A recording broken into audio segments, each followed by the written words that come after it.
Assalamualaikum warahmatullahi wabarakatuh. Nama saya Ahmad Saki Islami Putra Spandi dari kelas 8D. Kali ini saya akan mempresentasikan bab 8 tentang olahraga renang.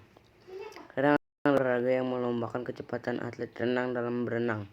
Gaya renang yang diperlombakan adalah gaya bebas, gaya kupu-kupu, gaya punggung, dan gaya dada. Perenang yang memenangkan lomba renang adalah pemenang yang menyelesaikan jarak lintasan tercepat, pemenang babak penyisihan maju ke babak semifinal, dan pemenang semifinal maju ke babak final. Bersama-sama dengan loncat indah, renang perairan terbuka, dan polo air. Peraturan perlombaan renang ditetapkan oleh Badan Dunia bernama Federasi Renang Internasional atau FINA. Persatuan Renang Seluruh Indonesia atau PRSI adalah induk organisasi cabang olahraga renang di Indonesia. Sejarah renang. Olahraga ini dimulai sejak abad 19 di London, sekitar tahun 1837. Hanya terdapat 6 kolam renang di kota itu. Popularitas renang terus membaik. Pada tahun 1869 beberapa asosiasi mulai muncul. Popularitas kejuaraan renang sedarap dengan kebangkitan Olimpiade dan tercantum sebagai olahraga modern di Athena pada tahun 1896. Sepanjang perkembangan yang dapat diikuti, Kota Bandung merupakan kota yang mengawali kegiatan olahraga renang di Indonesia. Hal ini dibuktikan dengan pembangunan kolam renang di Cihampelas pada tahun 1904. Macam-macam gaya renang. Ada gaya bebas atau disebut freestyle swimming, gaya dada breaststroke, gaya punggung backstroke, gaya kupu-kupu butterfly stroke.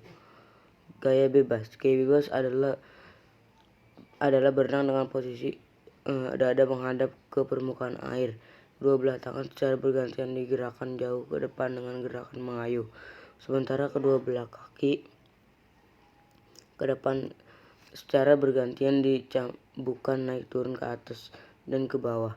Sewaktu berenang, gaya bebas posisi wajah menghadap ke permukaan air.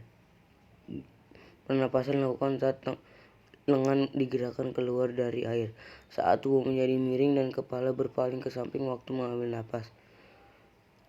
Perenang bisa memilih untuk menoleh ke kiri atau ke kanan dibandingkan gaya berenang lainnya. Gaya bebas merupakan gaya berenang yang bisa membuat tubuh melaju lebih cepat di air. Gaya dada.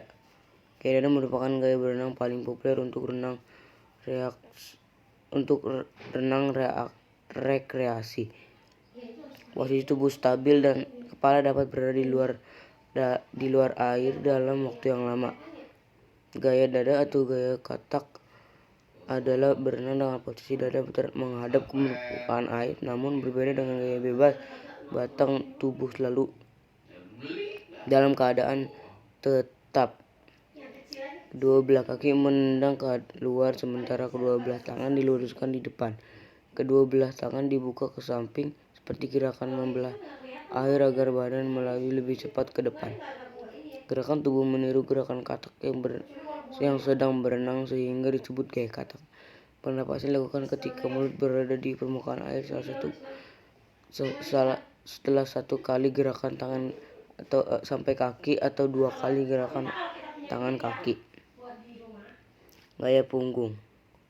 Sewaktu berenang gaya punggung, orang berenang dengan posisi punggung menghadap ke permukaan air. Posisi wajah berada di atas air sehingga orang mudah mengambil napas. Namun perenang hanya dapat melihat atas dan tidak bisa melihat ke depan.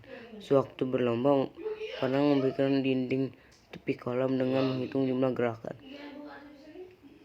Dalam gaya punggung, gerakan lengan dan kaki serupa dengan gaya bebas, namun dengan posisi tubuh terlentang di permukaan air.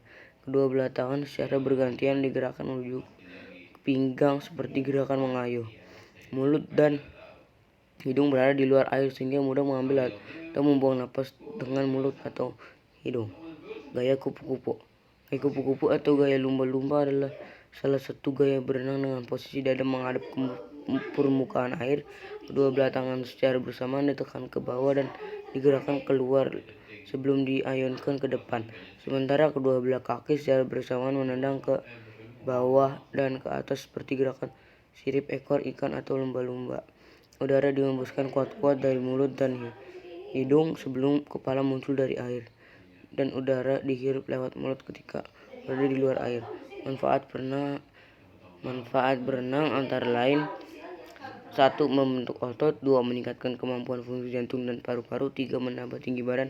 4. Melatih pernapasan. 5. Membakar kalori lebih banyak. 6. Self-safety. 7. Menghilangkan stres.